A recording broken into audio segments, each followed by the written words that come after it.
السلام علیکم ورحمۃ اللہ وبرکاتہ۔ ناظرین محترم، ماہ رمضان رحمتوں اور بخششوں کا مہینہ ہے۔ اس مبارک مہینے میں ہم اللہ کی رضا کے لیے روزے رکھتے ہیں، لیکن کیا آپ جانتے ہیں کہ روزے کی شروعات میں ہی اللہ تعالی نے ہمارے لیے کتنی بڑی نعمت اور برکت چھپا رکھی ہے؟ آئیے سنتے ہیں۔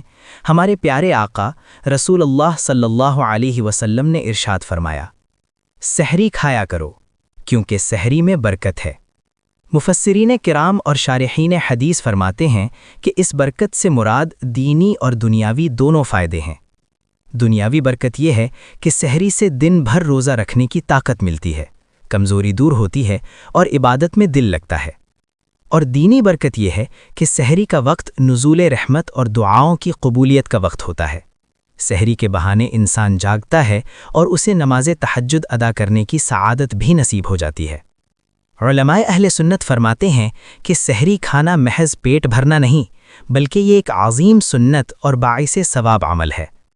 علماء کرام فرماتے ہیں کہ اگر بھوک نہ بھی ہو تو کم سے کم ایک کھجور کھا کر یا پانی کا ایک گھونٹ پی کر ہی اس سنت پر عمل ضرور کرنا چاہیے۔